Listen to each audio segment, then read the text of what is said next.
சந்திராவுக்கும் நம்ம சேரன் அண்ணன் மேல ஒரு லவ் இருக்கும் போல இருக்குது. அவங்க வந்து ஃபோன்ல சந்தா வந்துட்டு சேரன் அண்ணன் ஃபோட்டோவ வச்சு பார்த்துட்டே இருக்காங்க. அத வந்து அனீஸ் பார்த்துடுறாங்க. "என்னம்மா நீ என்ன பண்ணிட்டுருக்க?" அப்படின்னு சொல்லிட்டு கேட்குறாங்க.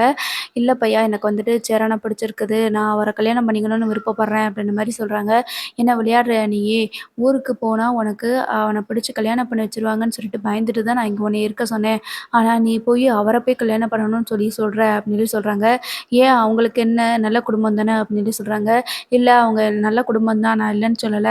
ஆனா ஊர்ல இருக்கவங்க எல்லாருமே வந்துட்டு நம்மள மதிக்க மாட்டாங்க. அந்த வீட்டுக்கு வந்து பொண்ணு குடுத்தா, அங்க வந்து பொண்ணு வாழ மாட்டாங்கன்னு சொல்லிட்டு வேற சொல்லிட்டுருக்காங்க. அதனால தான் நான் உன்னைய வேண்டான்னு சொல்றேன் அப்படின்னு சொல்லி சொல்றாங்க. இத இன்னுமா நீ நம்பிட்டுருக்குற? அவங்க வந்து ரொம்ப நல்லவங்க. நான் அவங்க கூட கோயிலுக்கு போயிருந்தேன். அப்போ என்னைய எவ்வளோ நல்லா பார்த்துக்கிட்டாங்க தெரியுமா? ஒரு பொண்ணு ஒரு குடும்பத்தில தனியா இருக்கிறது எவ்வளோ சேஃபு அந்த குடும்பத்தில இருக்கிறதுன்றத நான் புரிஞ்சுக்கிட்டேன். அதனால தான் சொல்றேன், சேரன் பையாவ நான் கல்யாணம் பண்ணிக்கணும் அப்படின்னு சொல்லி சொல்றாங்க. இது எல்லாத்தையுமே வந்து அனீஸ் கவனிச்சுக்கிட்டேன்னு, இவள ஊருக்கும் அனுப்ப முடியாது. இப்ப என்ன பண்றது? அப்படின்னு ஒண்ணுமே புரியாம இருக்கிறாங்க. இத வந்து சேரன் வந்து கேட்டுறாரு. எனக்கு எல்லாமே பார்த்தேன், எல்லாமே கேட்டுச்சு. நீங்க பேசிட்டு இருக்கும்போது எதர்ச்சியா வந்தேன். எனக்கு கேட்டுச்சு. சொந்த மனசுல இப்படி ஒரு ஆசை இருக்குன்னு நான் எதிர்பார்க்கவே இல்ல. எல்லாத்துக்கும் நான் தான் காரணம். என்னைய மன்னிச்சிரு அப்படின்னு சொல்லி சொல்றாங்க. உடனே அனீஸ் இருந்துட்டு, உங்கள விட நல்ல பையன் என் தங்கச்சிக்கு கிடைக்க மாட்டான்.